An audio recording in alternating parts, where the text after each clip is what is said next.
Muy buenos días a todos. Mi nombre es José Pablo Arce, soy director de proyectos de la Cámara Chileno-Suiza de Comercio. El día de hoy, junto a TGS CIC Canesa, vamos a hablar de un tema muy interesante respecto de las fiscalizaciones en precios de transferencia y vinculadas Chile-Argentina. Para ello nos acompaña hoy José Canesa Cáceres. Él es Managing Partner de TGS CIC Canesa. Es contador auditor, ingeniero comercial, licenciado en Ciencias Económicas de la Universidad de Chile. Por más de 40 años ha ejercido como profesional en el campo de la auditoría financiera, auditoría operativa y consultoría en importantes empresas nacionales e internacionales. También ha desempeñado diversos cargos como profesor de economía en el Instituto Profesional Senafom, ha sido gerente en Administración y Finanzas de la Chile y también profesor ayudante de la Cátedra de Auditoría Operativa en la Universidad de Chile. Dejo con ustedes ahora a José Canesa, quien les va a presentar respecto del tema e introducir a los demás panelistas.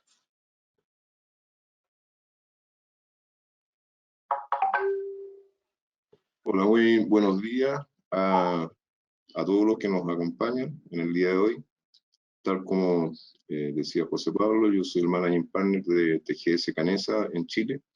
Y vamos a presentar esta charla hoy día con nuestros colegas de TGS en Argentina, PGK, consultores de Argentina, TGS y forman parte de nuestra organización. Al parecer tenemos un pequeño retardo en la presentación, José Pablo. ¿Sí? Lorena ya está con la condición de presentadora. No la estamos viendo, parece, la presentación.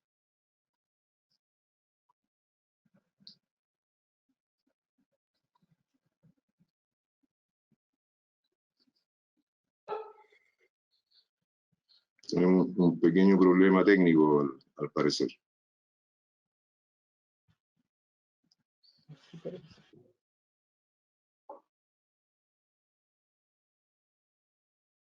¿No se ve? Ahí estoy ya presentando. O yo no la veo, al menos. Yo tampoco la veo.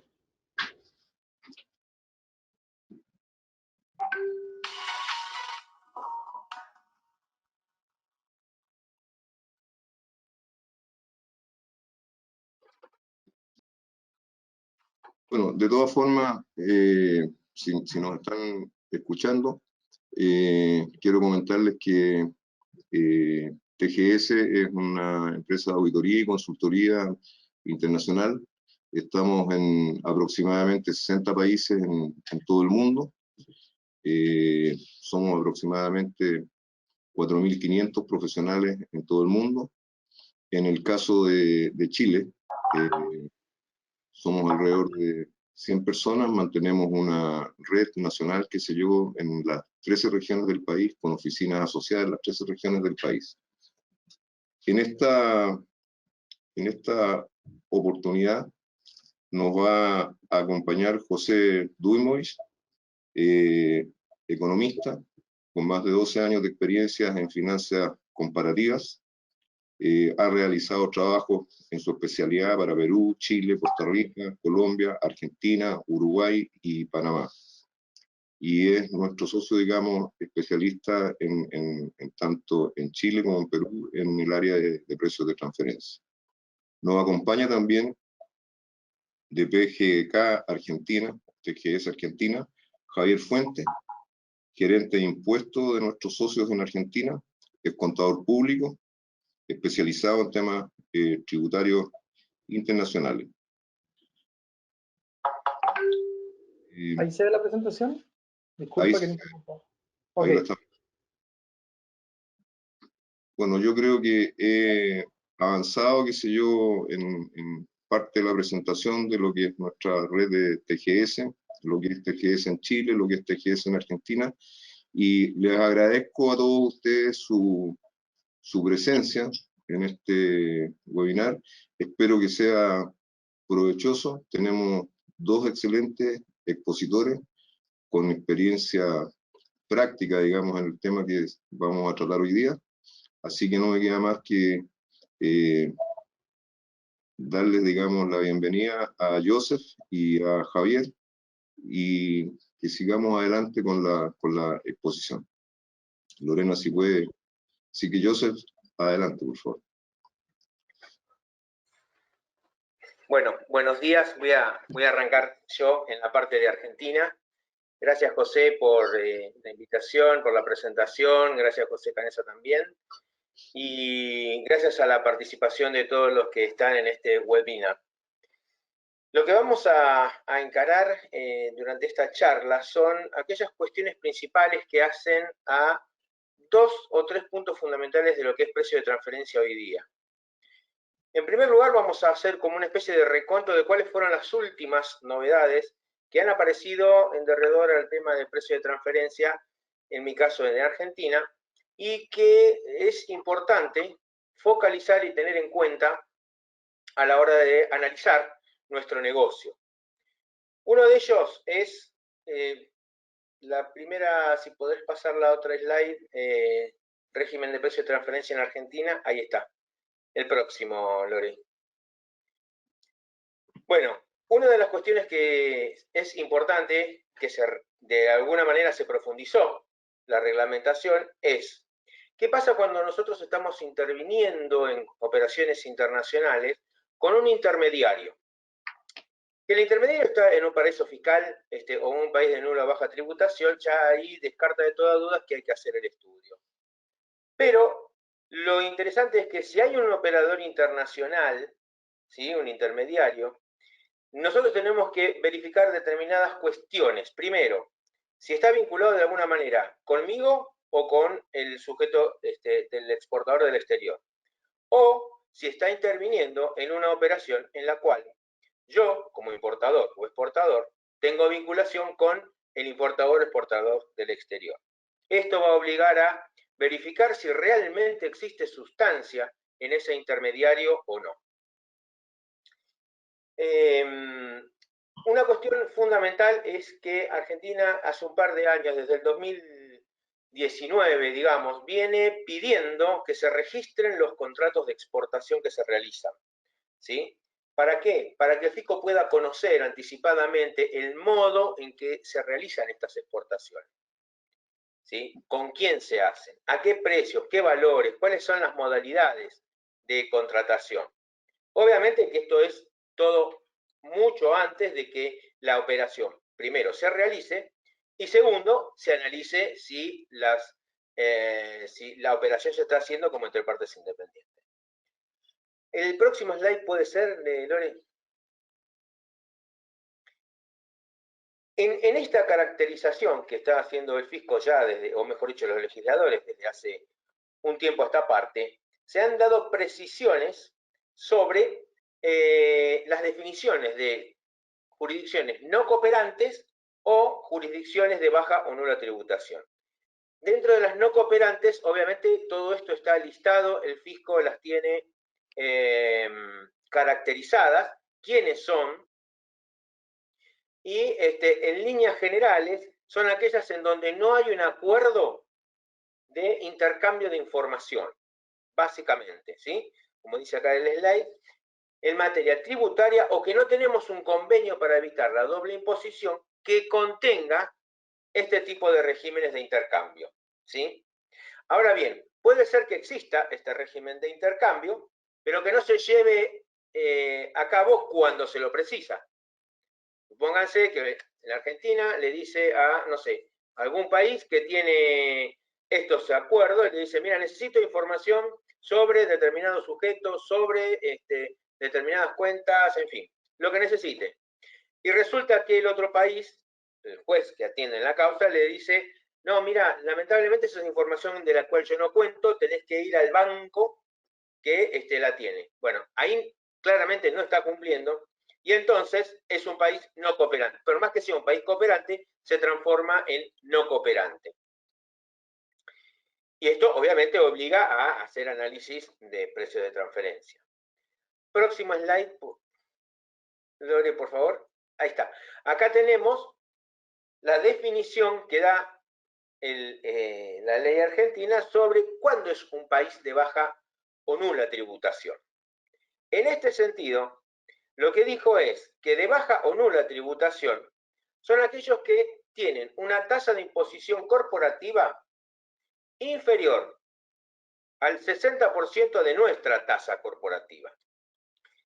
Y esto, digamos, es mucho más preciso que ir adivinando si un país grava las ganancias al 10, 15, 20, 25, en fin. Ahora dicen, ¿cuánto es la tasa de tributación a las corporaciones en ese país? X. El 60% de eso está por arriba o por debajo de nuestra tasa. Perdón, el 60% de nuestra tasa está por arriba o por abajo de esa tasa de ese país. Y dentro de la tasa de ese país lo que hay que sumar es la imposición global. Si, por ejemplo, hay países que gravan con una tasa sobre las corporaciones, le hace impuesto a las ganancias, tanto a nivel nacional como a nivel local, bueno, hay que sumar las dos tasas. Y esa tasa tiene que estar por arriba del 60% de nuestra tasa, de la tasa de impuesto a la ganancia en Argentina. Les aclaro algo, se acaba de sancionar una ley donde la tasa de imposición a las sociedades en Argentina acaba de ser modificado y se ha estratificado, tratando de beneficiar de alguna manera o de dar un poco más de contención a las que son más chicas, a las pymes, como llaman acá, las micropymes, en donde la tasa de impuesto a las ganancias es del 25% hasta ganancias de 5 millones de pesos. De 5 millones de pesos a 50, la tasa salta al 30, y más de 50 millones de pesos, estamos hablando de una tasa del 35%. Entonces la pregunta que surge es, ¿el 60% de cuál de los tres tramos hay que considerar? Bueno, si bien esto no se puso dentro de alguna norma para que no queden dudas, se asume que va a ser la tasa del 25%, o sea, la más baja, la que corresponde al tramo más bajo. Para que tengan un poco de idea de los escalones que se saltan, acá el dólar, el tipo de cambio más o menos está en 100 pesos, por lo tanto el límite inferior estamos hablando de, son 5 millones, estamos hablando de 50.000 pesos, de 50.000 dólares de ganancia, hasta 500.000 dólares de ganancia y más de 500.000 dólares de ganancia, aproximadamente. El próximo slide, por favor, Lori. Ahora bien, otra de las modificaciones importantes que se tuvieron en cuenta tiene que ver con todas aquellas prestaciones de servicio que es muy común que se den entre empresas vinculadas. Es, sobre todo, a ver, Argentina, Chile y los demás países, nos prestamos servicio entre distintas compañías que operamos en los distintos países, de modo de optimizar ese negocio. Si yo tengo que contratar una publicidad que va a ser para toda la región, trato de hacerlo en forma centralizada. ¿Por qué? Porque voy a conseguir mejores precios. Y después voy a refacturar ese gasto a cada una de las entidades beneficiadas con esta publicidad, en el ejemplo, y de esa manera entonces optimizamos todo el grupo ese costo. Los fiscos, y esto en general viene siendo así, no son muy, digamos, no son muy propensos a aceptar esta repartición de gastos, y hay que demostrarlo. En el caso de la publicidad, lo elegí porque es un ejemplo que es bastante común, pero fácil también de demostrar, porque si yo hago una publicidad sobre mi producto y lo pongo, vieron que abajo dice publicidad para ser proyectada en, y ponen el país. Bueno, ahí es fácil demostrar que esa publicidad, lo que estoy pagando por esa publicidad, realmente obtiene un beneficio para la empresa en mi país. Y eso es un poco lo que atiende esta norma, y ya puesto con números y ítems, ¿sí? Tengo que demostrar que eso que yo estoy pagando a mí vinculada tiene que ver con un beneficio que yo tengo, tiene que ver con la estructura en la cual nosotros estamos trabajando. Y obviamente, cada uno de los gastos comunes que tengamos o servicios que nos brindemos tiene que participar de estos requisitos. Claramente ha definido ciertos aspectos que no van a estar vinculados, ¿sí?, con la actividad que uno desarrolle y no va a ser en beneficio de la giro del negocio, cuando, por ejemplo, como dice el primer punto, no haya costos identificados y que se vinculen con la actividad grabada. O bien, que yo esté haciendo un gasto, pero para interés del propio accionista del exterior, ¿sí? Como por ejemplo, gasto de contabilidad, control de la sociedad, etc. O bien, que ese costo que yo tengo fue para adquirir sociedades. Y por último, que en realidad lo que me estás cobrando, yo no lo esté haciendo acá localmente. Porque he visto muchos contratos donde prácticamente las compañías del exterior hacían toda la contabilidad, llevaban adelante todo tipo de operaciones a nivel local y a su vez yo tenía también mi gente acá en el país. Próximo slide, por favor, Loren. Otra de las operaciones que es bastante común y sobre el cual la legislación nuestra ha puesto el foco es cuando se participa en el armado de intangibles. Acá, muchas veces, sobre todo las compañías que están en el desarrollo, en la innovación, en la investigación, participan en los distintos países o donde están ubicados en los gastos para esa nueva intangible o desarrollo de producto. ¿Qué es lo que pide la legislación argentina en estos últimos tiempos con relación a esto? Bueno, a ver, si vos participás, decime cuánto vale tu participación. ¿Cómo estableciste la remuneración? Si es que vos no sos el titular. Si sos el titular, la situación puede llegar a ser diferente, pero tiene que tener un viso de razonabilidad, ¿sí? Ahora, si yo pago regalías, sin participar, pero pago regalías, obviamente tiene que ser regalías como entre partes independientes. Y si participo de las dos características, o sea, te voy a pagar regalías porque es una marca generada a nivel mundial en un solo país, pero también participo con los costos, ¿sí?, haciéndome cargo de algunos gastos o inclusive participando en el desarrollo, bueno, tengo que establecer muy claramente que la remuneración que yo obtengo está vinculada con esa función, no solamente que sea repartir los gastos y los costos que me cuesta hacer este producto, sino que mi retribución por ser partícipe está acorde con las reglas de mercado. Y obviamente que también las regalías. La siguiente, Lore. Bueno, para ir cerrando esta primera parte de las cuestiones que, a mi entender, son los principales lineamientos que se introdujeron en las normas de precios en Argentina, se agregó lo del informe maestro. El informe maestro es un informe que hay que hacer en forma paralela al informe local. El informe local es el estudio de precio de transferencia, que puede que haya que presentarlo o no, pero hay que hacerlo cuando se opera con compañías vinculadas del exterior. El informe maestro lo tienen que hacer determinadas personas, ¿sí?, determinados sujetos. Obviamente ahí les dice, ¿no es cierto?, cuando se participa dentro de un esquema de grupo internacional, yo tengo que hacer este informe maestro en el cual tiene la información global de todo el grupo a nivel internacional y donde describo funciones, qué es lo que hace cada uno, cómo se interrelacionan y demás. ¿Sí? Muy bien. No sé cómo estamos con el tiempo, pero digamos acá traté de condensar las principales modificaciones que hay que tener en cuenta cuando nosotros estamos haciendo negocios a nivel internacional para saber qué cosas nos pueden llegar a afectar a nivel de precio de transferencia. Joseph.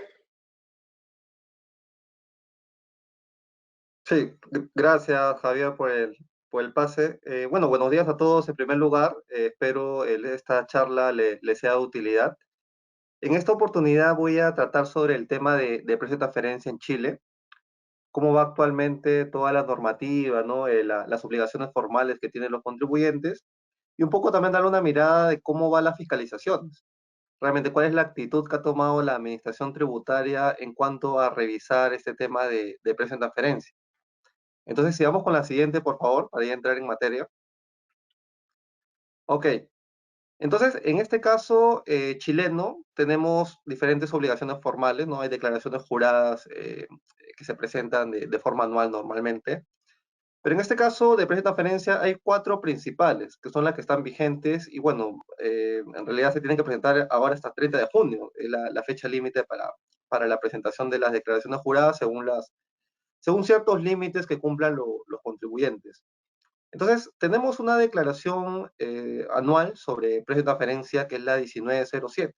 Que bueno, que ya esta declaración tiene varios años que se viene presentando localmente, que básicamente lo que está, bueno, los contribuyentes que están obligados son las medianas o grandes empresas que tienen operaciones con vinculadas. En este caso chileno solamente son vinculadas extranjeras. Y adicionalmente, el resto de contribuyentes que les aplicaría esta declaración son los que han registrado operaciones totales, tanto con partes relacionadas y con paraísos fiscales, ¿no? Importante también tenerlo en cuenta, mayores a 500 millones de pesos chilenos. Entonces ahí podemos ver que hay dos grupos de sujetos obligados, ¿no? Las medianas y grandes empresas que tengan operaciones con relacionadas del exterior, sin importar los montos, y por otro lado los contribuyentes que ya tengan un volumen alto de operaciones que son los 500 millones de pesos. Y bueno, el resto vendrían a ser, las novedades, en cierta medida. El Country by Country Report, que lo ven al lado derecho, la cuarta declaración, sí tiene, me parece, 2 años ya, o 3 años que se viene presentando en Chile, pero esta declaración, básicamente lo que incluye, la parte obligada es la matriz de un grupo multinacional domiciliada en Chile, que tenga un volumen de operaciones mayor a 750 millones de euros. Entonces, estamos hablando de grupos multinacionales ya con un volumen importante de operaciones. Entonces, esa matriz debería ser la primera obligada a esta declaración. Sin embargo, puede designar como única sustituta a otra empresa para que lo presente, ¿no? Tal vez, hay un grupo con presencia en Chile, ¿no? Que tiene su matriz en el extranjero. Sin embargo, designa a una empresa chilena como la responsable. Entonces, automáticamente obliga al contribuyente chileno a presentar esta declaración. Que bueno, el Country by Country Report o reporte país por país lo que va a incluir es la información en todas las jurisdicciones donde tiene presencia el grupo. Valgan ingresos, utilidades, volumen de operaciones, cantidad de trabajadores, capital, impuestos pagados, etcétera. Entonces, es una información bastante detallada, pero a nivel de jurisdicción fiscal. Adicionalmente, también incluye la información relacionada a las funciones de los integrantes del grupo, ¿no? ¿Qué actividades están realizando los integrantes del grupo dentro de la actividad económica, ¿no? de la organización? Sean actividades de manufactura, servicios, ¿no? ¿no? Maquila, etcétera. Hay una lista, digamos, de actividades las cuales se deberían de indicar que se están realizando cada uno de los integrantes del grupo. Y bueno, las otras declaraciones que vendrían a ser el archivo maestro y el archivo local son justamente las que sí se han implementado recién. Bueno, este año van a ser la primera vez que se van a presentar en Chile. Entonces, estas serían las novedades. En el caso del archivo maestro, como bien lo estaba comentando Javier, es información a nivel de grupo. A nivel de grupo, información sobre políticas, a nivel de intangibles, de financiamiento, cuáles son las operaciones que realiza el grupo, cuál es la cadena de valor. Y bueno, también hay una sección donde se deben de incluir los estados financieros consolidados del grupo. En este caso, el archivo maestro le aplica al mismo contribuyente que ha estado obligado al reporte de país por país, ¿no? Entonces, si un contribuyente está obligado a presentar Country by Country Report, automáticamente tendría que presentar el reporte maestro en caso chileno. Bueno, en el caso del reporte local, aquí sí ya se entra específicamente al tema valorativo de las operaciones sujetas al régimen. Están obligados las compañías que pertenezcan al segmento de grandes empresas. Pero además que su matriz o controladora haya tenido que presentar el Country by Country Report, ¿no? Tanto en Chile como en otra jurisdicción. Y además de eso, tendría que registrar operaciones con partes relacionadas por un monto superior a 200 millones de pesos chilenos. Entonces, tienen que cumplirse las 3 condiciones para que un contribuyente ya esté obligado a esta declaración local file o archivo local. Cada una de estas declaraciones tiene un formulario específico, ¿no? Como le decía, hasta el 1907, que ya, bueno, varios años que ya se está presentando en Chile. El reporte de país por país que se presenta a través del formulario 1937. Y tanto el archivo maestro como el archivo local se presentan a través del formulario 1950 y el 1951 respectivamente. Entonces, esa es una mirada general de cuáles son las obligaciones formales que se encuentran vigentes y que se tienen que presentar hasta el 30 de este mes respecto a la información del año comercial del 2020, ¿no? Que hay que consolidar toda esta información, hay que recabarla para armar los reportes en los formatos requeridos. Ok, si podemos ir con la siguiente, por favor.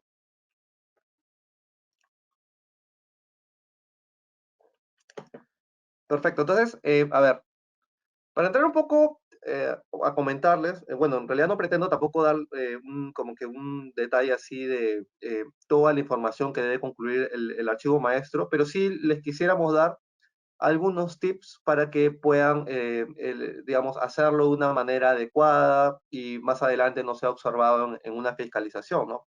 Por el Servicio de Impuestos Internos. Entonces, hay una estructura en cuanto al informe, que bueno, es la información descriptiva, así lo han denominado para la presentación del formulario. Hay una estructura, ¿no? Pero básicamente lo que hay que incluir son las actividades económicas. Aquí hay que describir a qué se dedica el grupo multinacional y cuál es la cadena de suministro para los productos o servicios los cuales se dedican, ¿no? a vender. ¿Y cuáles son los servicios que se dan entre partes relacionadas o integrantes del grupo? Aquí es importante detallarlo muy bien. ¿Cuáles son las características de los servicios que se están prestando entre las vinculadas? Y realmente si hay un motivo, ¿no? Un motivo que tenga una sustancia económica o que genere valor para los receptores del servicio. Entonces, es importante detallar bien cuáles son estas operaciones que se vienen dando entre las vinculadas y, bueno, de preferencia deberá haber contratos, ¿no? Que respalden esas transacciones. El tema de intangibles siempre es un tema sensible para todas las administraciones tributarias a nivel mundial, por lo difícil que puede resultar su valoración. Entonces, por lo tanto, las administraciones tributarias a nivel mundial están solicitando mucha información respecto a los intangibles que podría tener el grupo, para entender realmente cuál es el valor que otorga a la organización. Cuáles son las políticas para distribuir o para manejar estos intangibles. Entonces, todo eso tendría que ser detallado dentro del reporte maestro. Y una sección 3, que aquí lo que hay que indicar son las actividades financieras del grupo. O sea, explicar cómo se financia el grupo, ¿no? Ojo que estamos acá hablando todo a nivel de grupo, ¿no? Todavía no hemos entrado al reporte donde se habla específicamente del contribuyente, ¿no? Acá son todos políticas a nivel corporativas, a nivel de grupo multinacional. Explicar también cómo si hay un integrante dentro del grupo que está realizando alguna función de financiación centralizada, ¿no? Los llamados cash pooling. También explicar, ¿no? Y detallar la actividad específica que realiza esta entidad. Y bueno, si hay política de precio de transferencia para las operaciones financieras intercompañía, ¿no? Todo esto tendría que ser explicado en el archivo maestro. La siguiente diapositiva, por favor. Bueno, y esta parte descriptiva tiene que ser soportada con documentación, porque si bien hay que explicarlo, ¿no? Hay que hacer una narrativa dentro del informe de cómo se desenvuelve el grupo, ¿no? En todo ese tema de actividades económicas, intangibles, el financiamiento. De nada sirve todo eso si no está soportado con documentación. Entonces, siempre o normalmente un auditor va a ver con muy buenos ojos que se le presente, o sea, información, pero con documentación, ¿no? O sea, se le explica algo, no, mira, nosotros nos manejamos así, hay estos acuerdos, que, ¿no? Etcétera, pero que tengan documentos formales, ¿no? Para que, digamos, puedan superar y puedan tener digamos, un buen resultado luego de una fiscalización. Entonces, aquí hay que recabar documentación. Aquí, bueno, hay diferentes puntos o ítems en los cuales se ha indicado que tienen que estar necesariamente dentro del informe maestro. Uno es la malla societaria del grupo, o sea, cuál es el organigrama de propiedad en cuanto a los integrantes del grupo, cuál es la cadena, ¿no? ¿Quiénes son los accionistas? ¿Cuáles son las jurisdicciones? Eso hay que mencionarlo dentro del archivo maestro. Si ha habido acuerdos, los acuerdos, todos los contratos que haya tenido lugar entre los integrantes del grupo que estén generando transacciones, que se están registrando en las diferentes jurisdicciones, también tienen que ser adjuntados dentro de la declaración. Se ha habido acuerdos de precios anticipados, los APAs, con alguna, los llamados APAs con alguna administración tributaria, también hay que incluirlo dentro del informe. Se ha habido decisiones emitidas por una autoridad fiscal, también ¿no? Algún fallo, también hay que incluir la documentación. Los estados financieros consolidados, como le decía, hay que incluirlos. Las políticas, si están por escrito, también el documento formal, también hay que adjuntarlo. Y cualquier aclaración que ayude a entender mucho, que sea más digerible toda esta documentación, toda esta maraña de información, porque es bastante información y documentación que hay que adjuntar. Aclaraciones, para que se entienda bien y no haya ningún malentendido, digamos, en cuanto a las explicaciones que se están brindando. Entonces, esto básicamente es la información que se debería de incluir en el archivo maestro. Si pasamos a la siguiente diapositiva, por favor.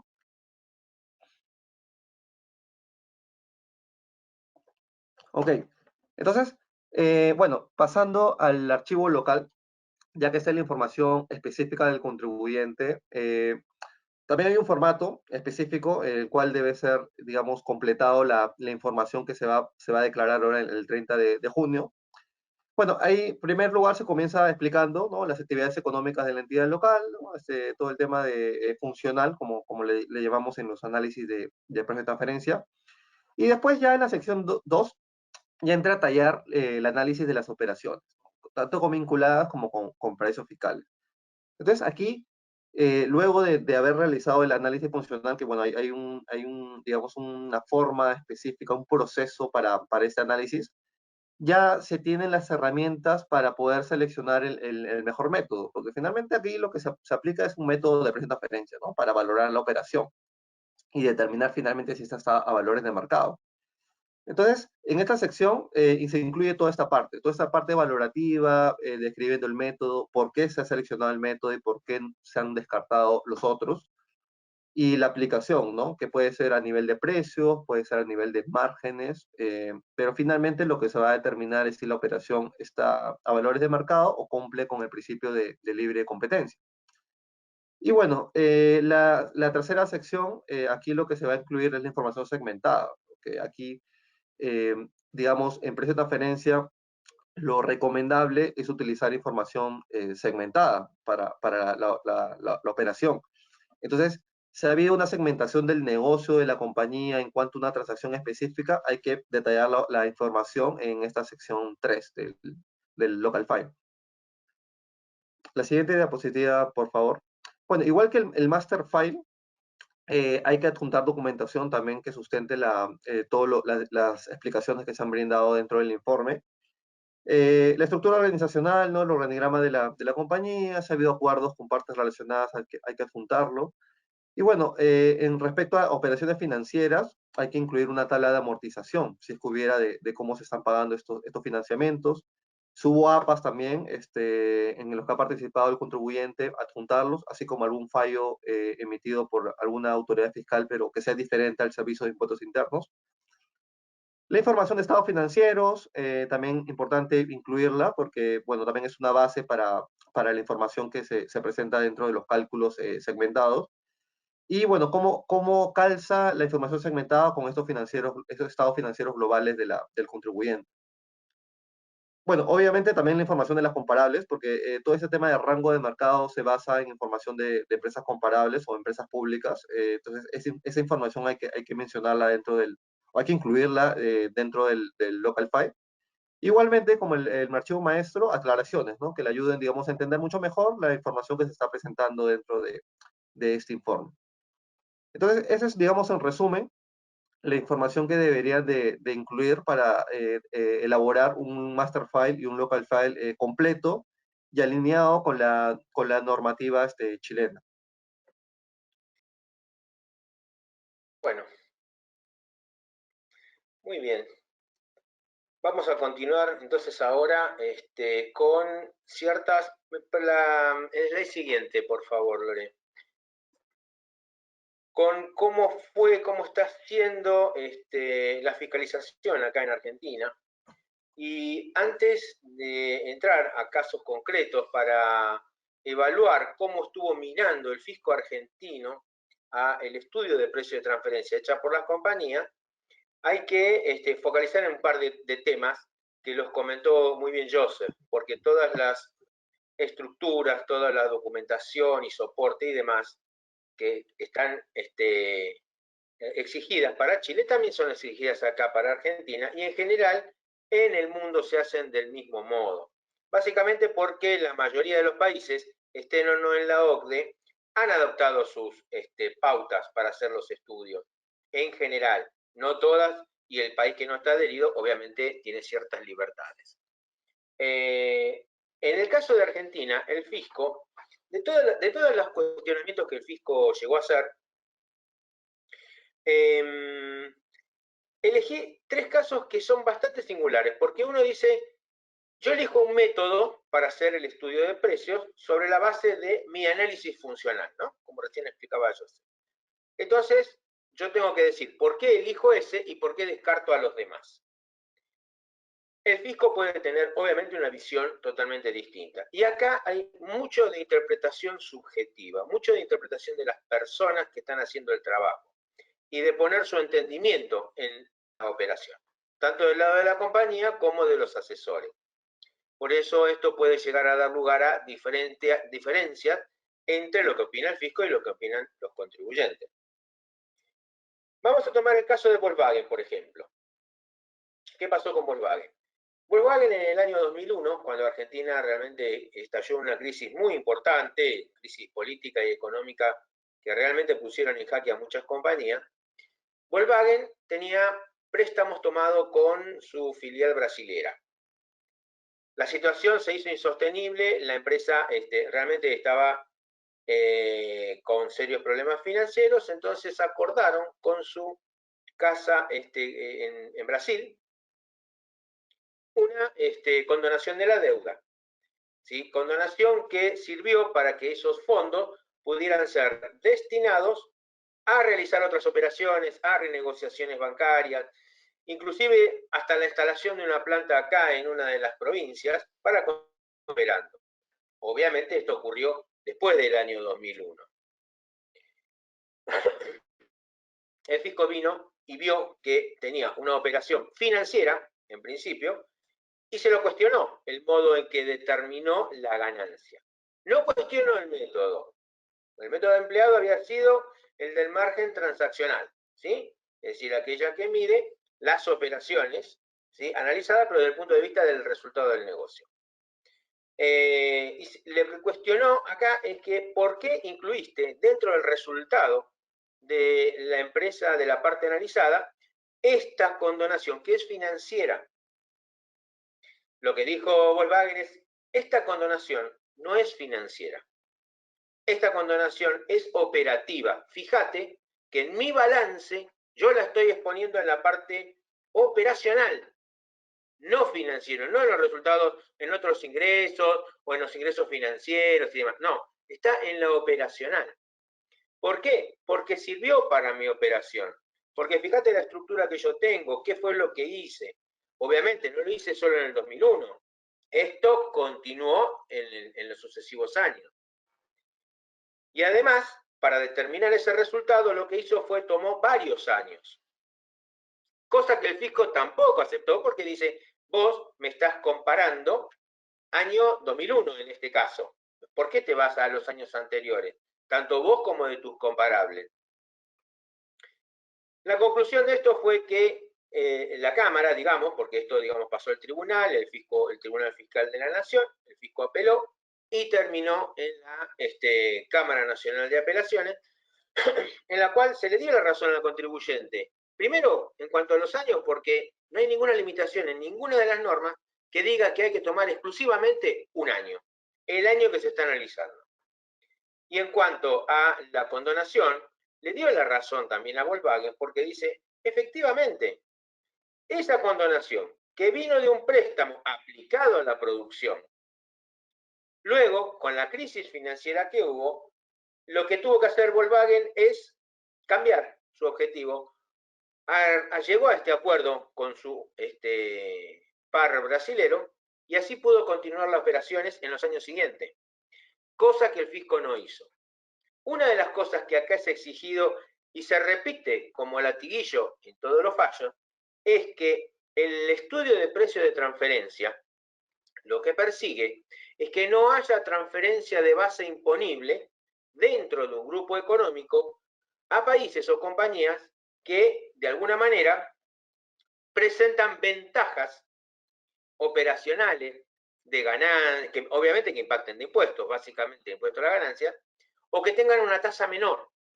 Yo, por ejemplo, tengo pérdidas en Costa Rica, en mi empresa en Costa Rica, yo tengo ganancia acá en Argentina, entonces mediante alguna operación intercompany, traslado mi ganancia de acá a Costa Rica, haciendo que facture servicios o cualquier otro tipo de operación.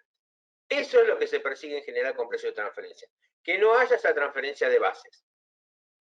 Inclusive ahora en Argentina, hace poco, se implementó un régimen de planificación fiscal donde yo le tengo que contar al fisco cuál es mi planeamiento con las vinculadas del exterior, en donde todas estas cosas aparezcan por anticipado.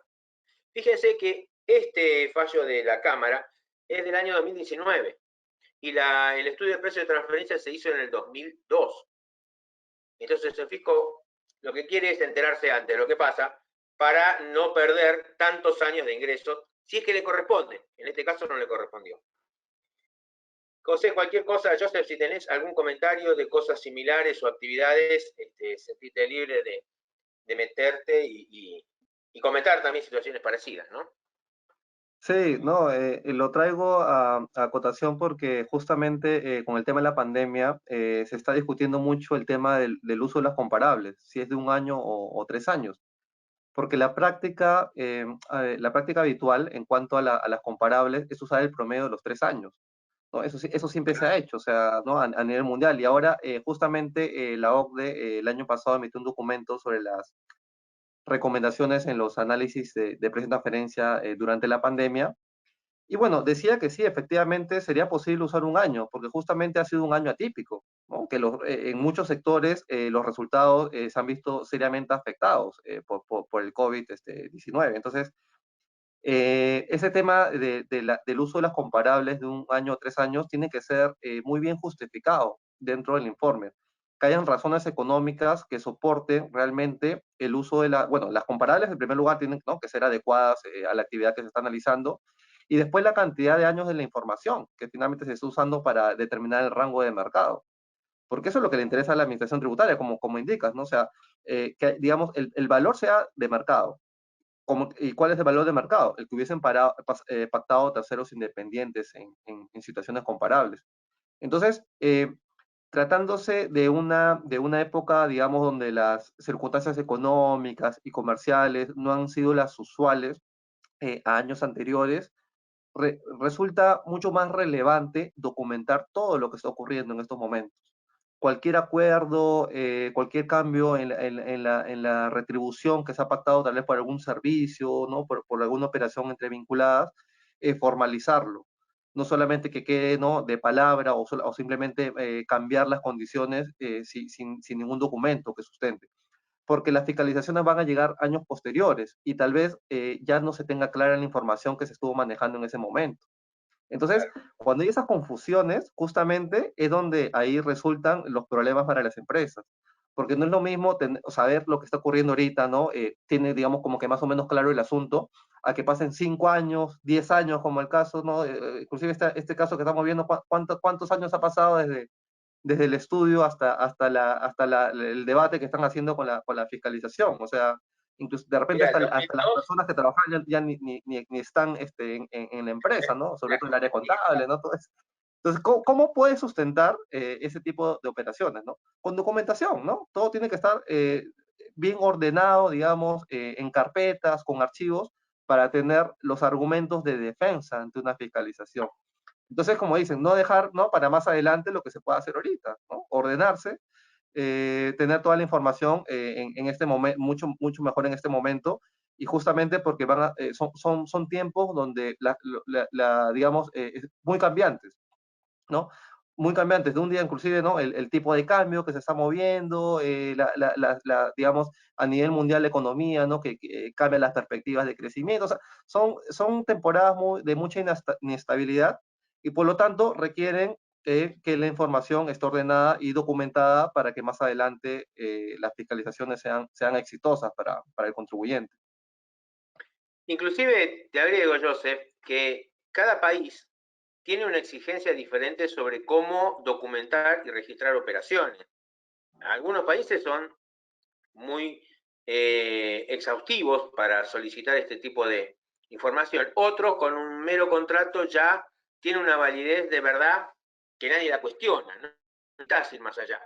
Y esto es bastante problemático porque, sobre todo en compañías europeas, donde están las casas matrices que se basan en un contrato y en una factura para documentar una operación, y sin embargo, por ejemplo, en el caso de Argentina, es necesario probar que realmente eso que está en un contrato, eso que vino en una factura, está aplicado a la actividad de acá, es productiva, se recibió el servicio, existe el servicio.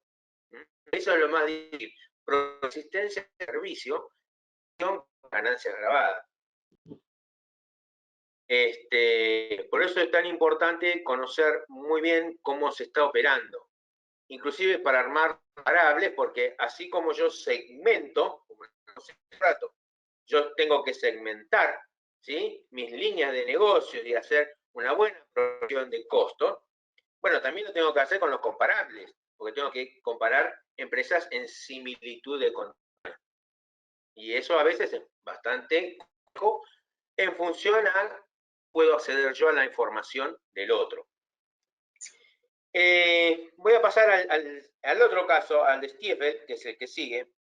Este también, el fisco, en ninguno de los tres que voy a presentar ha cuestionado la elección del método. Acá lo que cuestiona el fisco es el modo también de caracterizar una operación hecha entre dos vinculadas. También por producto de las crisis que Argentina nos tiene acostumbrado últimamente, las compañías tienen que ver el modo de solucionar ese problema. En este caso, Stiefel, que es un laboratorio de capitales irlandeses, pero acá está operando con una compañía vinculada de Estados Unidos, se combinó en que los materiales que Stiefel importaba, los productos que importaban, para poder paliar la situación financiera, lo que hizo fue emitirle notas de crédito, como bajándole el monto de la importación. Claro, esta disminución no respondió a ninguna de las características por las cuales las compañías se trabajan el precio. No es que respondió a una política que muchas compañías la tienen. Vos me comprás determinado volumen y entonces cuando llegaste a ese volumen te hago un descuento sobre el total. Y en general eso se mide recién a fin de ejercicios.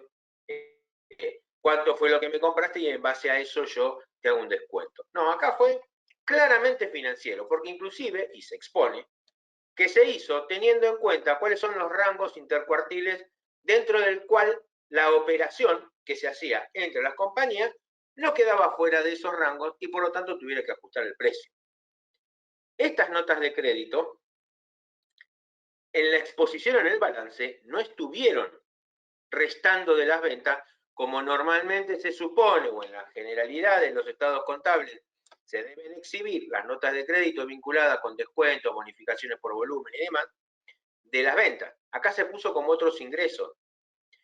Entonces, en este caso, claro, el fisco no concluyó a favor de Stiefel, dijo que tenía que hacer el ajuste, pero la realidad es que tomó en cuenta que esta del descuento de las notas de crédito se había hecho profeso para estar dentro de las reglas de precio de transferencia y que además se había expuesto como una operación extraordinaria, financiera, y sobre esta base obviamente no le acordó no salió favorable.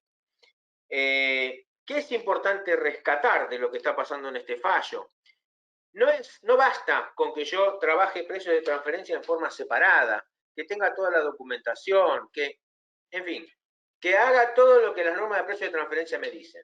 Tengo que relacionarlo con mis estados financieros, tengo que relacionarlo con el modo en que trabajo, con cuáles son mis políticas.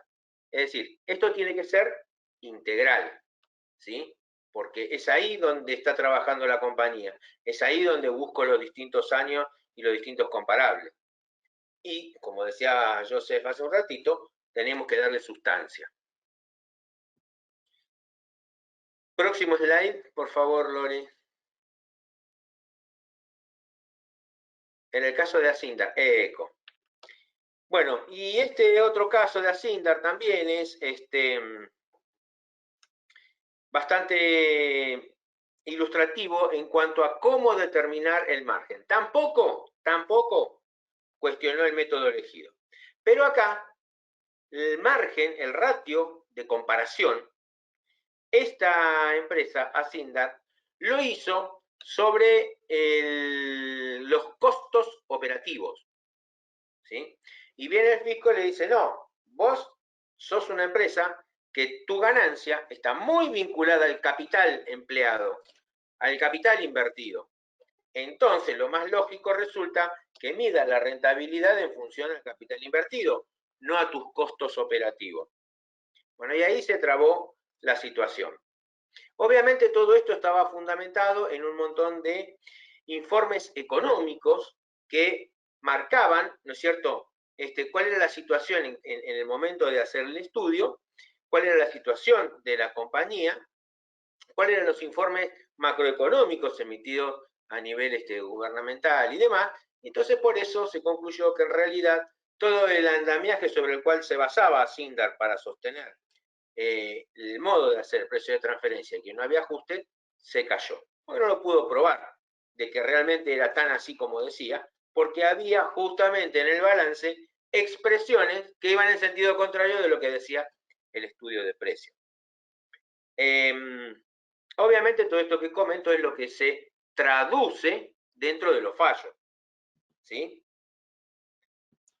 Bien, y la otra cuestión que acá en Asindar no se hizo fue hacer una proyección plurianual de los ratios. Trabajó solamente con ese año, que es otra de las cosas que llamaba la atención.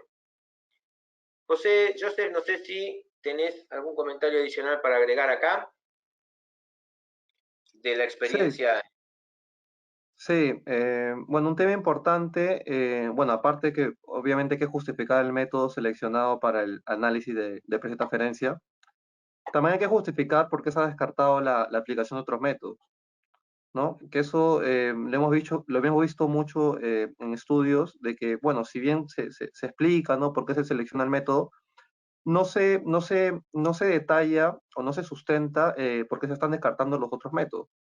Entonces, eso va a ayudar al contribuyente a, digamos, a tener un escenario mucho más seguro para que cuando venga la administración tributaria tenga ahí ya en el informe los sustentos de por qué no se seleccionaron otras metodologías, ¿no? Ese es un primer punto.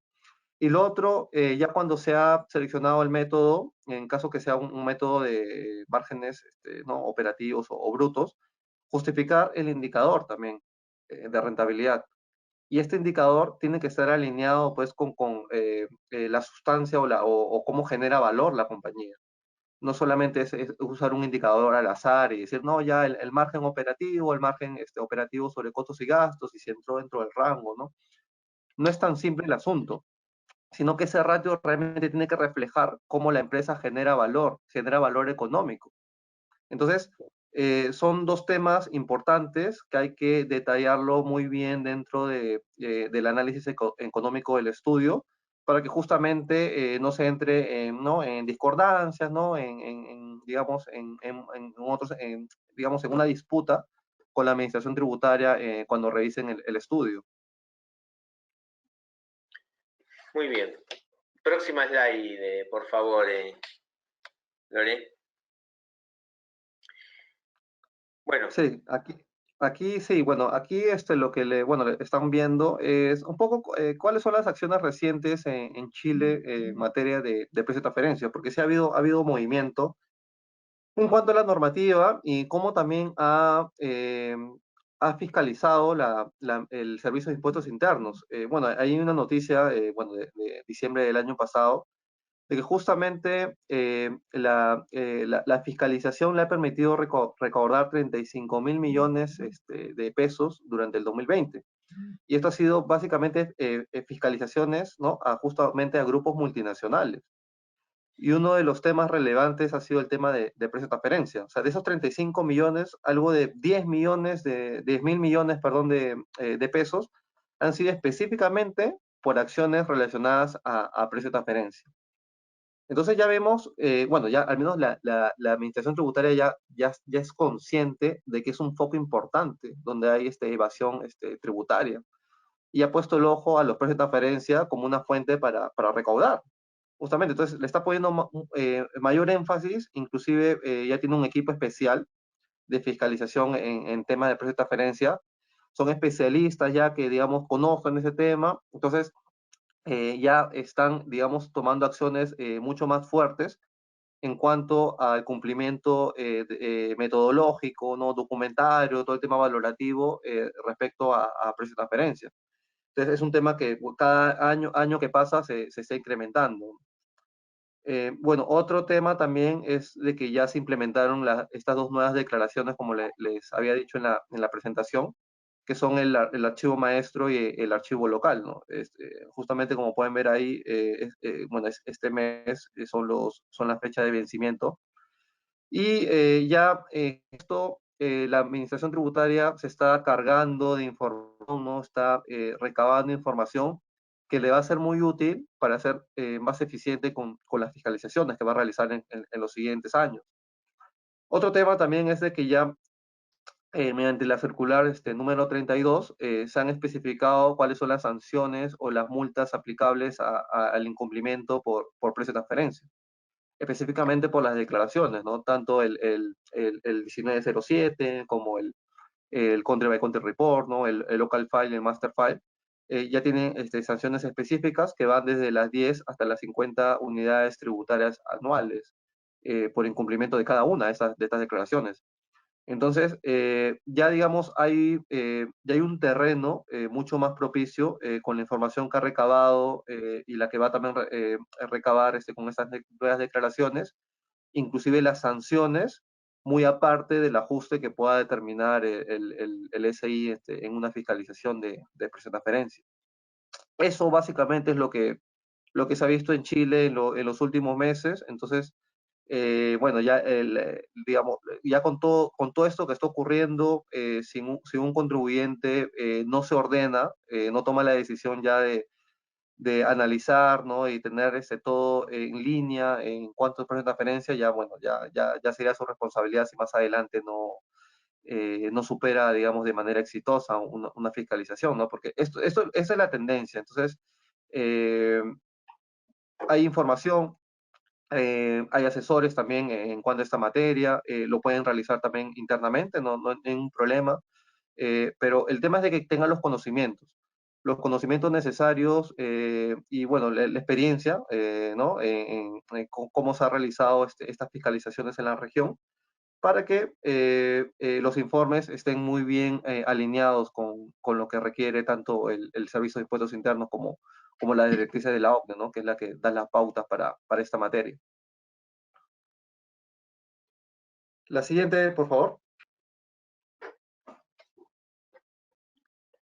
Bueno, ya estamos llegando al final casi de la presentación. Vamos a ver unas recomendaciones, ¿no es cierto? Porque nosotros hasta acá lo que hicimos fue repasar las últimas novedades de Argentina y de Chile.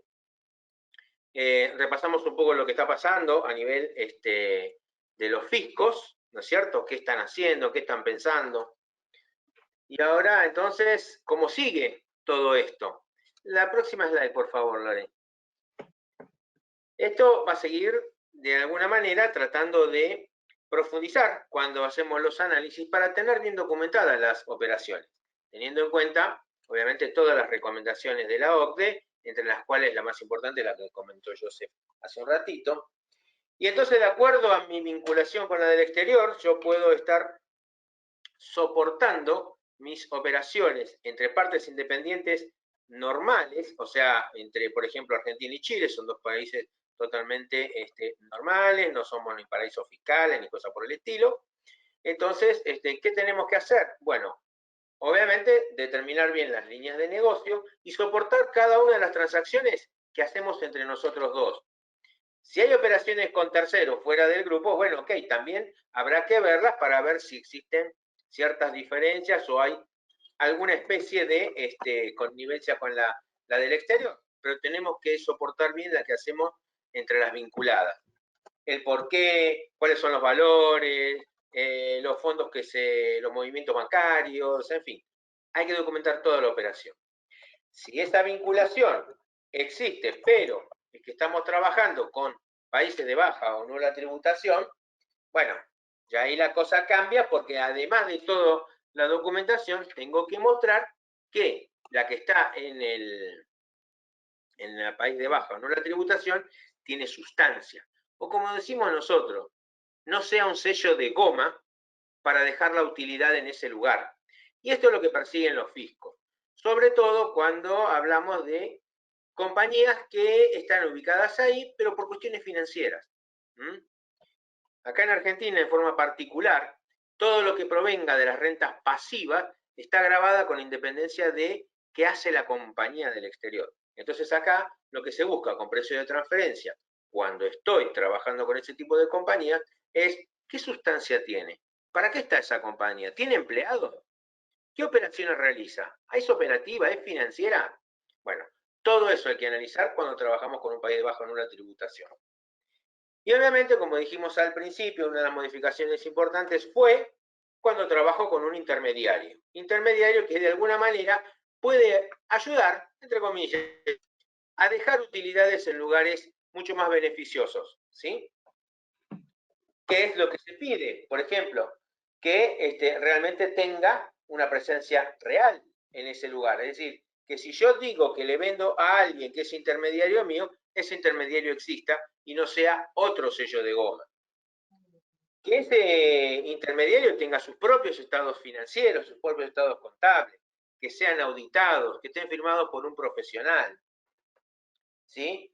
Y en forma particular, tiene que tener ese profesional opinar sobre la remuneración que se le está acordando a ese intermediario. ¿Sí? Y obviamente el detalle de todas las operaciones que se realizaron. Estos intermediarios son de alguna manera bastante seguidos de cerca por el hecho de que se ha permitido, ¿no es cierto?, ubicarlo en determinados lugares y en algún momento del pasado esto hacía o provocaba una distorsión en los precios de transferencia, ¿sí? Mercadería que a lo mejor no llegaba a puerto argentino, sino que salía de otros puertos y iba directo al comprador, o que se negociaban los precios de un lugar donde se suponía que había un intermediario, pero la mercadería jamás pasaba por ahí. En fin, había muchas operaciones que se hacían. Entonces, con esto se pretende cercenar cada vez más los caminos para tributar menos o eludir el impuesto. Y del mismo modo, cuando el fisco argentino pretende que todos los contratos que se realicen en este marco de exportación de bienes principalmente queden registrados en un registro especial y donde se exponga cómo es la operación y cuáles son los valores negociados. Todo tendiente a anticipar información respecto de esas operaciones que podrían no ser tan santas. Recuerden que este tema de planificación fiscal que hablé hace un ratito es motivo de preocupación a nivel internacional. Es decir, hoy con la pandemia se agudizó el problema de las recaudaciones tributarias. Inclusive había escuchado en una oportunidad, no hace mucho, que en Europa estaban preocupados por la cantidad de empresas que estaban operando desde, creo que Luxemburgo o un país donde realmente la tasa de tributación era más baja y se dejaba de estar operando en los demás países centrales. Obviamente, baja la recaudación, no hay para hacer frente, en este caso a la pandemia, y todos se ven preocupados. Muy bien. Próxima slide, por favor, Lore.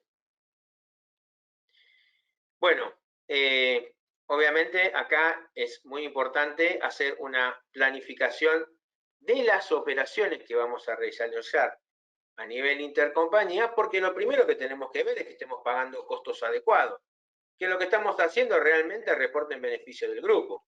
No tengo por qué pagar más ni de costos ni de impuestos para beneficiar a los fiscos. Entonces yo tengo la posibilidad de hacer operaciones que realmente reporten beneficios al grupo a nivel operacional y que tengan un menor impacto fiscal. Eso no es motivo de discusión, ¿sí? Claro, yo puedo ser agresivo y lindar con la evasión, pero bueno, eso dependerá de lo que yo ponga en juego. Recuerden de que las operaciones tienen que tener sustancia y tienen que estar justificadas. Tratemos de armar contratos, de que haya transparencia en lo que armamos. Si hay convenios para evitar doble imposición, tratemos de usarlo. Argentina tiene muchos convenios firmados con muchos países. Con Chile es uno de los más antiguos, inclusive con Chile hay como una especie de separación de fuentes, porque la metodología utilizada para el convenio es la que se llama del Pacto Andino. Y bueno, que realmente exista concordancia entre lo que se expone en los distintos medios, y esto incluye Internet, lo que se publica en las páginas, tiene que ser concordante y estar en línea con lo que se traduce en estados contables o otras informaciones que trascienden a terceros. Joseph, comentarios de la parte de Chile en cuanto a... Sí, bueno, sobre todo el tema, yo me quedaría con la planificación. O sea, no esperar, digamos, luego del registro, recién analizar las operaciones convinculadas, sino ese antes del registro debería haber un análisis previo de que se revise efectivamente cuáles son los valores de mercado que podrían pactar las partes vinculadas, que esa es la manera más sana de realizar o más ordenada de realizar un análisis de precio de transferencia.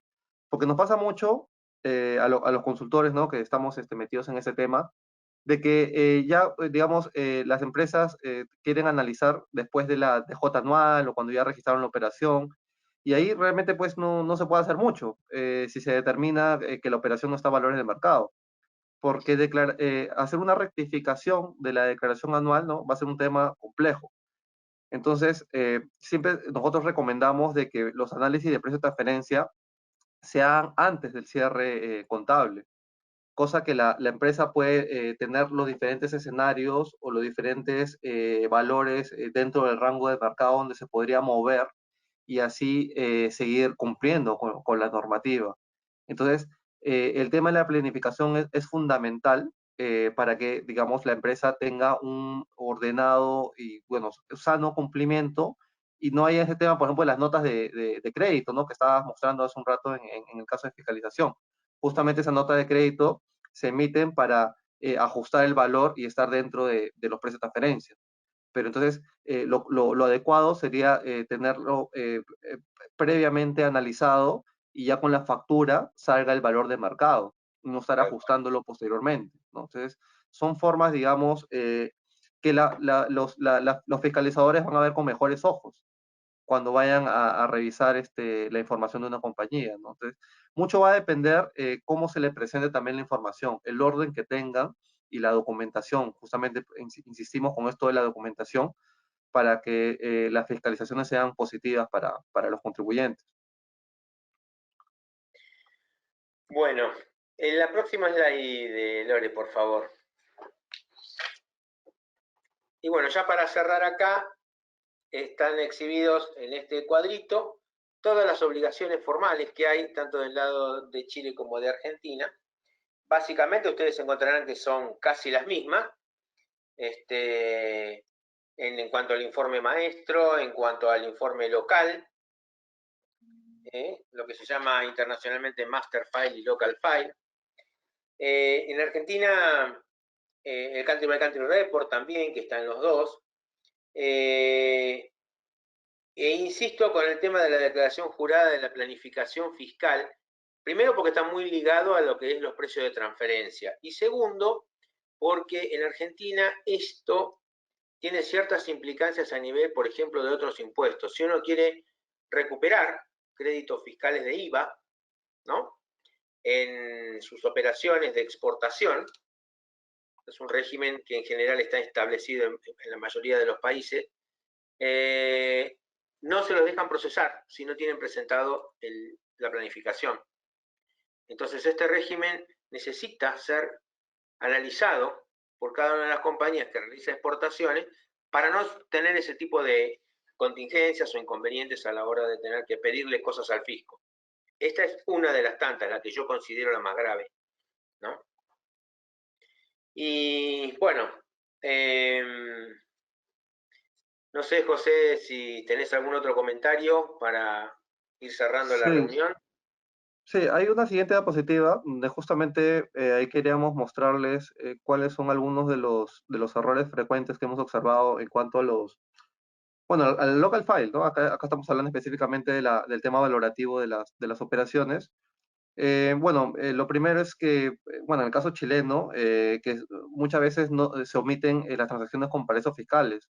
No las han tenido mapeadas los contribuyentes y por lo tanto están obligados a declaraciones o ¿no? a tener información de precio de transferencia.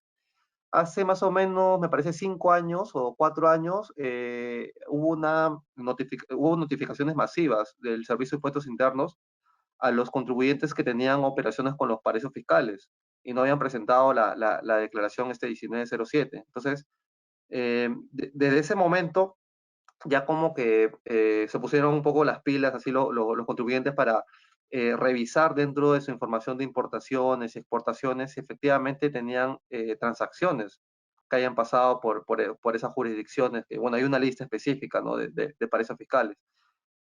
Otro tema también es la inconsistencia que hemos observado, que son puntos débiles en cuanto al local file.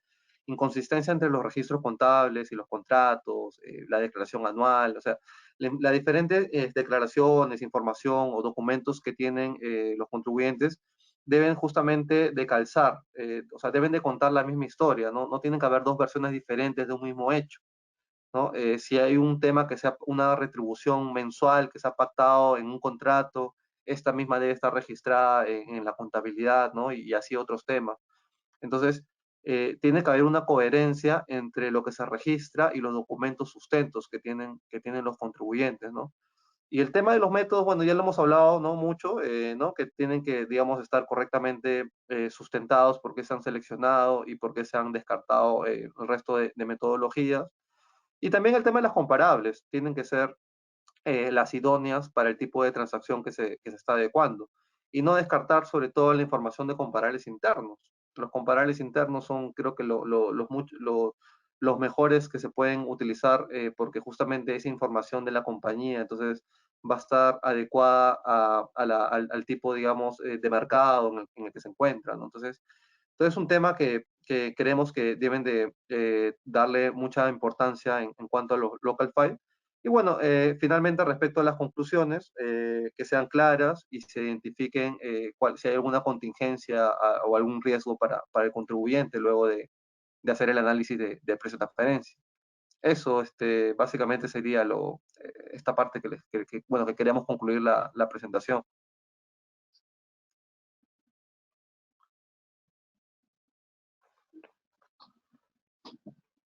Muchas No sé gracias. si hay alguna consulta por ahí, o podemos ya cerrar la presentación. Sí, justamente para nuestra audiencia, a quienes están ansiosos de hacer una pregunta, pueden hacerlo a través del chat que existe en el panel de control de la plataforma. Por ahí todas las preguntas que hagan van a ser leídas y respondidas por nuestros expositores.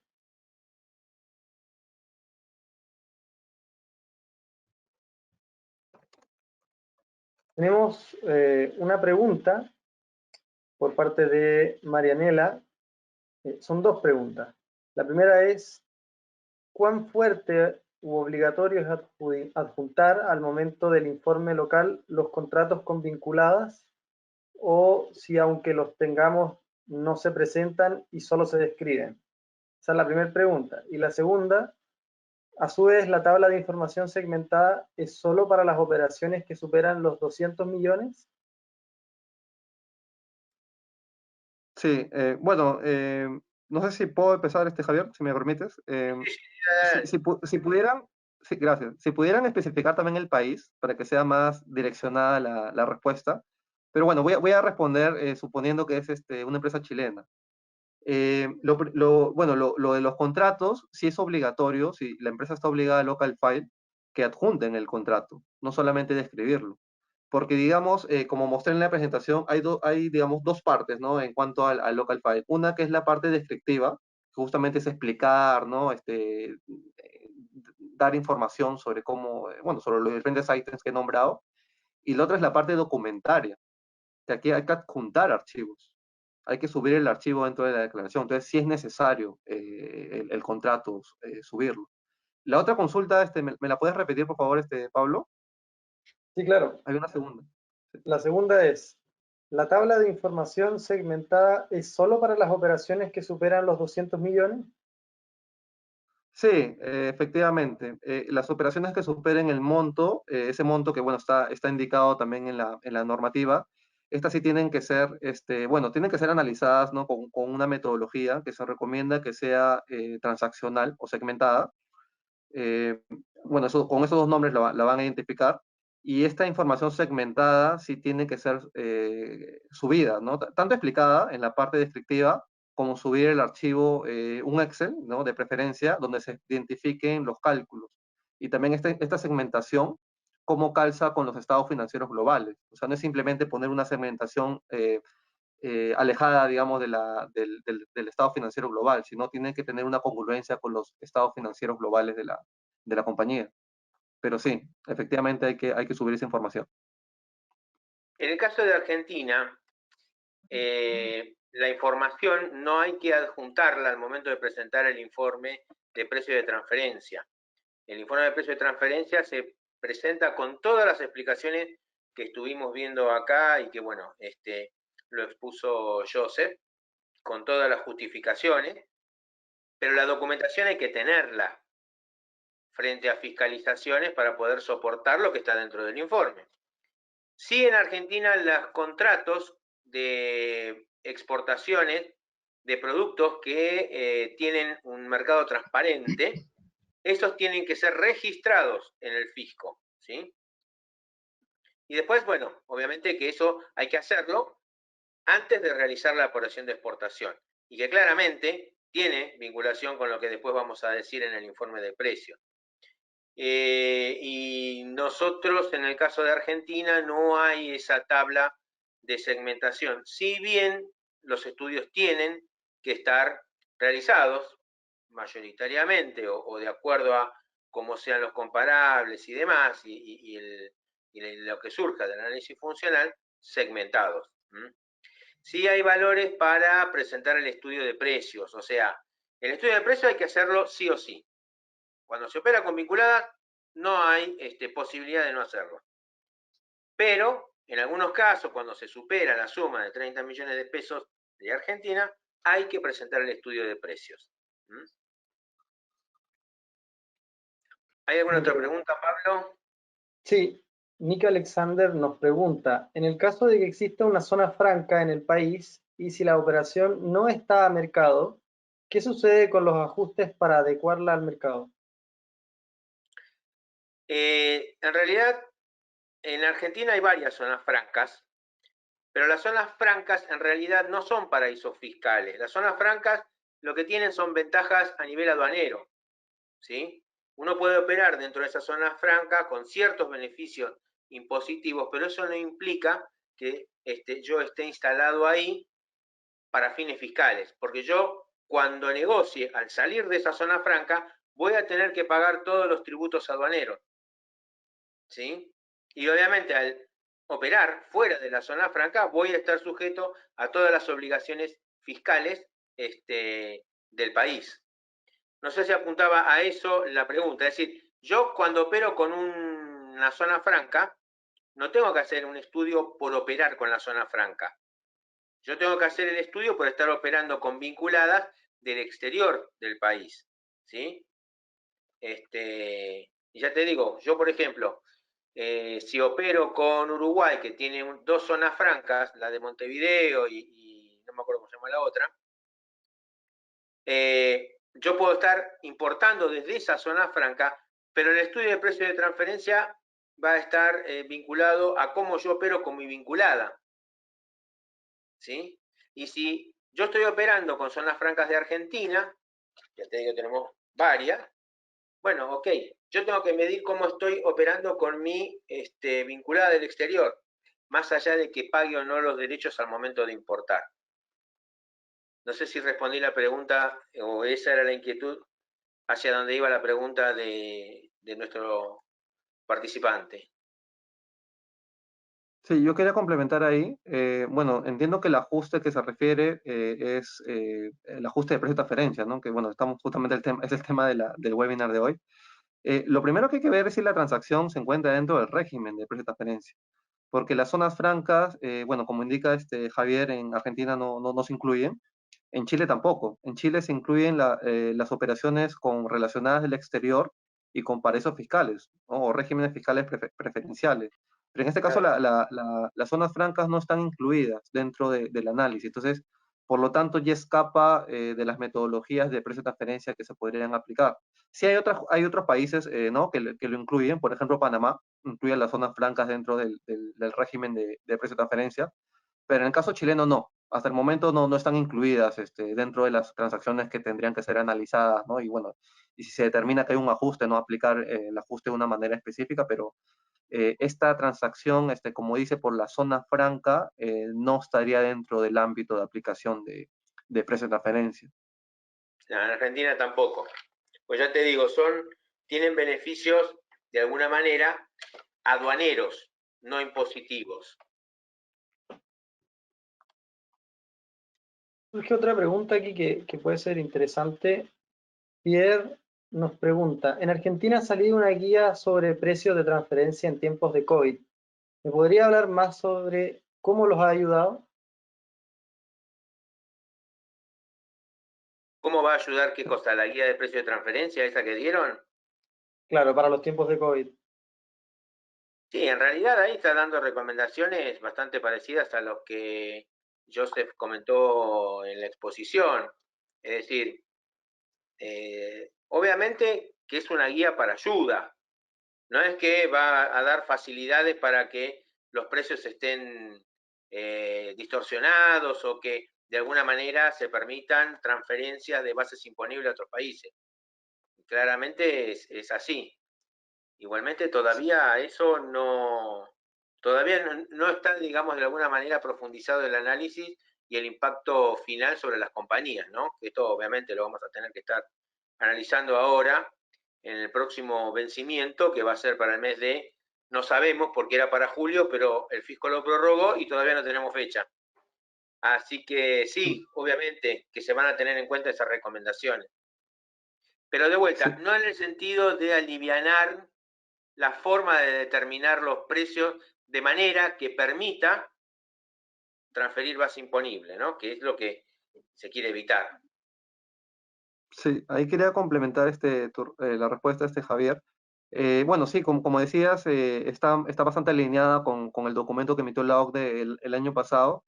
Y aquí, bueno, unos temas importantes son el tema, por ejemplo, de los ajustes, ¿no? Indica de que hay la posibilidad de realizar ajustes nuevos en cuanto a la comparabilidad, justamente porque los efectos de la pandemia han sido diferentes en cada país, ¿no? Bueno, cada país y cada sector, en realidad. Entonces, como que incita a de que sí, efectivamente, se pueden aplicar más ajustes de mercado geográfico, ¿no? Por ejemplo, para mejorar la comparabilidad de las compañías seleccionadas, que normalmente son empresas del exterior, ¿no? Porque aquí en Empresa de Transferencia lo que se usa es información pública y la información a nivel Latinoamérica es bastante limitada. Acceder a información de estados financieros ¿no? de empresas públicas es limitada y más aún para buscar la actividad específica que se quiere analizar, ¿no? ese es un punto. También en el documento hablan de los años de los estados financieros, ¿no? Si podría ser un año, solamente considerar la información del ejercicio 2020, donde se podrían ver los efectos de la pandemia. Y bueno, hay otros temas, ¿no? Donde explayan, pero para mí esos son los dos puntos más importantes que se deberían tener en cuenta para los análisis de presente referencia durante la pandemia. Sí, sí, claramente. Ya para finalizar las preguntas, las que van quedando igual van a ser respondidas vía mail. La última pregunta que tenemos para el webinar es, las zonas francas argentinas sin paquetes cerrados no privilegian a empresarios chilenos, quedan fuera. El caso London Supply en Patagonia es notorio. ¿Por qué? Desconozco el régimen de esa zona franca en particular. Lo averiguamos y después en todo caso se lo respondemos. La verdad que no sé por qué, no tengo justificación. No sé vos, Ok. si tenés conocimiento de algo de esa naturaleza con la zona franca para la gente de Chile. No, o sea, en Chile no, o sea, definitivamente no aplica el análisis de precio de transferencia para las zonas francas. Como le decía, de repente la duda puede ser porque hay varios países que sí lo consideran dentro de su normativa de precio de transferencia y podrían en algún momento implementarse, pero en este momento, tal cual está la norma, el ámbito de aplicación solamente indica textualmente, ¿no? Transacciones relacionadas del exterior y con los paraísos fiscales. Con esos, digamos, esos tipos de operaciones son los que tienen que ser analizados dentro de los precios de transferencia. Las demás, pues, bueno, obviamente hay otras obligaciones tributarias, ¿no? Seguramente valorativas, pero ya no son los métodos de precio de transferencia tal cual, como está en la normativa chilena y las directrices de la OCDE. Entonces, ya escapa, es otro ámbito de aplicación, ¿no? Ya escapa dentro de lo que estamos comentando en esta presentación.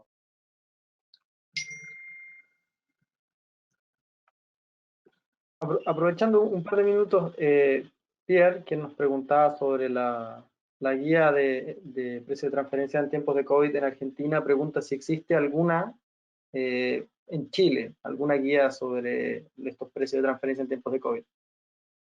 No, en realidad, en Latinoamérica, la única administración tributaria que ha publicado un documento similar al de la OCDE ha sido Argentina.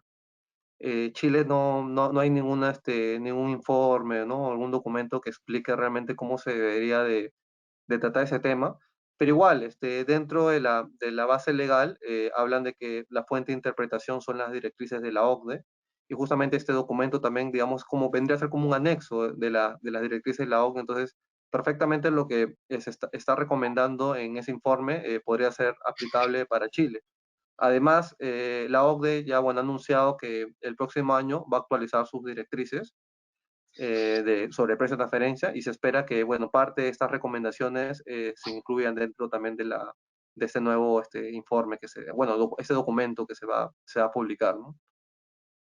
Inclusive es más, ese informe que se publicó acá en Argentina, en realidad, aunque entiendo yo, y esta es una opinión personal, aunque no sea reproducido en los demás países, podría ser tenido en cuenta también para justificar determinadas operaciones económicas con otros países, ¿sí? Porque, a ver, la pandemia la sufrieron en todos los países, por lo tanto, tenga o no esos lineamientos, y estaría bueno también contemplarlo como parte del análisis funcional, digo, económico, en otros lugares.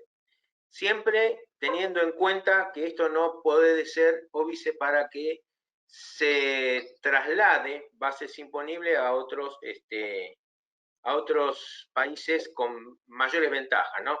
Recalco esto porque, a ver, son recomendaciones para que el estudio sea más adecuado a la situación económica mundial actual, no para permitirme que yo mueva las ganancias de un modo conveniente, ¿no? No sé si estás de acuerdo, Joseph, con mi opinión, pero a mí me parece que sería un Sí, buen elemento a tener en cuenta. no, sí, definitivamente. O sea, no es que este documento cambie todo lo anterior que había de las directrices, sino es una manera de complementar. O sea, aparte, bueno, ha habido bastante presión en cuanto las administraciones tributarias, los consultores, los contribuyentes, todos, de que la OCDE se pronuncie, porque había muchas dudas de, sobre todo empresas que registraron pérdidas el año pasado, de cómo sustentar sus operaciones convinculadas, ¿no? Entonces, este documento va a ayudar a soportar mucho mejor, a complementar realmente. No es que todo lo anterior, directrices que habían, ya quedan de lado y este documento es el que manda, no. O sea, solamente es una información adicional que hay que agregar al informe para, digamos, que sea mucho más robusto en caso de una fiscalización. Y también que las administraciones tributarias sepan cómo actuar también cuando se encuentren con esa situación, porque va a ser algo, va a ser un tema típico. Cuando vean los comparativos con otros años, cómo ha ido la rentabilidad y este año justamente baja, ¿no? Explicar cuáles fueron los motivos. Tal cual.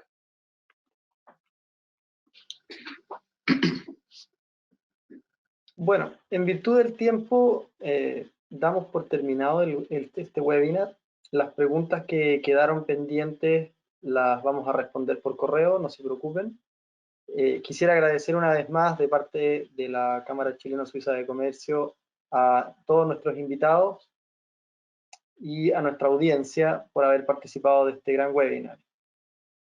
Muchas gracias a todos y nos vemos para la próxima.